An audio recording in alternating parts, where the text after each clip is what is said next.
రెటిక breaking news Pak వక్రబుద్ధి మరోసారి బయటపడింది. ఓవైపు చర్చలంటూనే మరోవైపు కవ్వింపు చర్యలకు దిగింది. పాక్ డీజీఎంఓ స్వయంగా కాల్ చేసి తాము కాల్పుల విరమణ ఒప్పందాన్ని పాటించేందుకు సిద్ధమని ప్రకటించాడు. దీనికి ఇండియా కూడా ఒకే చెప్పింది. రేపు మరోసారి చర్చలు జరపాలని నిర్ణయించారు. అంతా సమసిపోయింది అనుకునేలోపే దాయాది దేశం మళ్లీ రెచ్చిపోయింది. జమ్మూ కాశ్మీర్ టార్గెట్ గా డ్రోన్లతో విరుచుకుపడింది. మరోవైపు ఎల్ఓసి వెంట కాల్పులకు దిగారు పాక్ రేంజర్లు. భారత్ అంతే దిటుగా సమాధానం ఇవ్వడంతో తోకముడిచింది.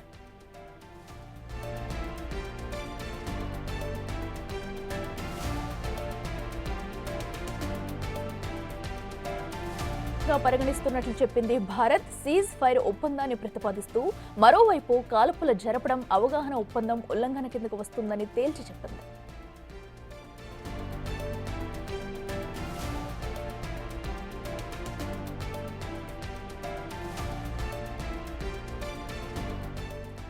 రెటిక అటు పాక్ అయితే మళ్లీ తన వక్రబుద్ధినైతే నిరూపించుకుందనే చెప్పాలి. ఏదైతే కాల్పుల విరమణకు ఉల్లంఘిస్తూ కూడా మరొక్కసారి నిన్న రాత్రి ఒప్పందం జరిగిన 3 గంటలు కూడా కాకుండా మళ్లీ జమ్మూ కాశ్మీర్ టార్గెట్ గా డ్రోన్లతో దాడికి విరుచుకుపడింది పాక్. అయితే దానిని అంతే ధీటుగా ఎదుర్కొంది భారత సైన్యం. అయితే ఏదైతే నిన్న ఒప్పందం జరిగిన వెంటనే కూడా అంతా సమసిపోయింది అనుకునే లోపే కూడా పాక్ మళ్ళీ తన వక్రబుద్ధి చూపించింది. దీంతో ఇటు భారత సైన్యం హై అలర్ట్ ప్రకటించింది మరొకసారి కూడా.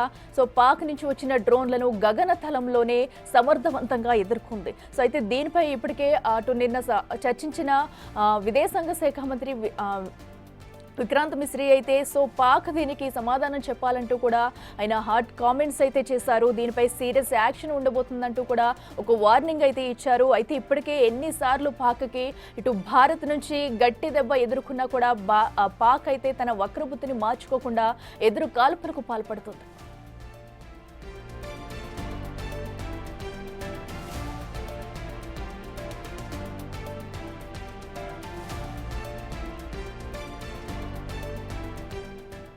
రైట్, ఇదే అంశానికి సంబంధించి మరింత సమాచారం ఢిల్లీ నుంచి మా ప్రతినిధి శివ లైవ్ లో అందిస్తారు. శివ, చెప్పండి.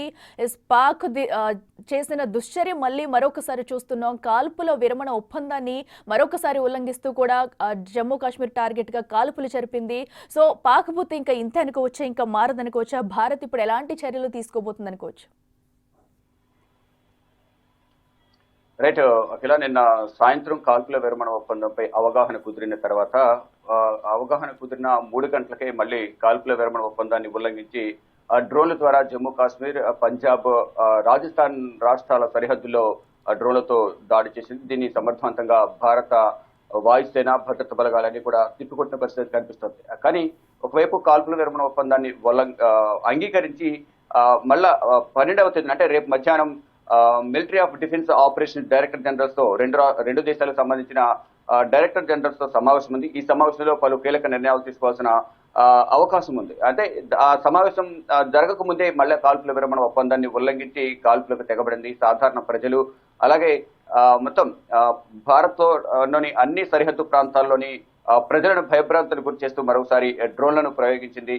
అంటే 7:30-8 గంటల సమయంలో మళ్ళీ డ్రోన్స్ ను ప్రయోగించి మొత్తం ఇటు భారత్ లోని జమ్మూ కాశ్మీర్ సరిహద్దు ప్రాంతాల ప్రజలు, ఇటు పంజాబ్, అమృత్సర్, అలాగే ఇటు రాజస్థాన్ లోని ప్రజలందరూ కూడా మళ్ళా భయాందోళనకు గురయ్యారు. ఆ ప్రాంతాలన్నీ కూడా మళ్ళా బ్లాక్అవుట్ అన్ని కూడా కరెంట్లు తీసేసి ఎవరు కూడా ఇళ్ల నుంచి బయటకు రావద్దంటూ కూడా ప్రభుత్వం కూడా ఆదేశాలు జారీ చేసింది.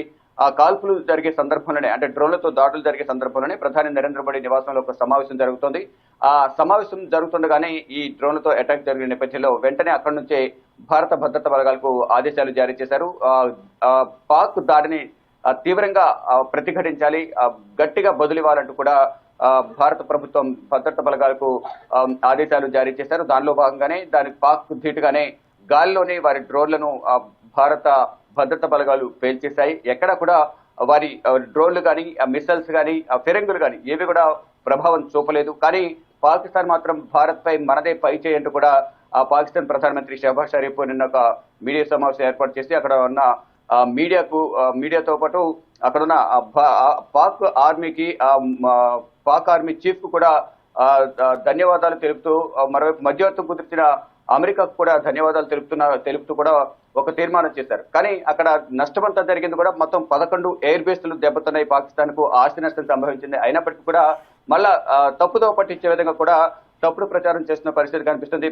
భారత్ పై మనమే పై చేసి సాధించాం, యుద్ధంలో మనమే గెలిచామంటూ కూడా మళ్ళా ఆయన మాట్లాడుతున్న వ్యాఖ్యలు చూస్తుంటే మాత్రం అందరూ కూడా తీవ్ర ఆగ్రహం వ్యక్తం చేసిన పరిస్థితి కనిపిస్తా ఉంది.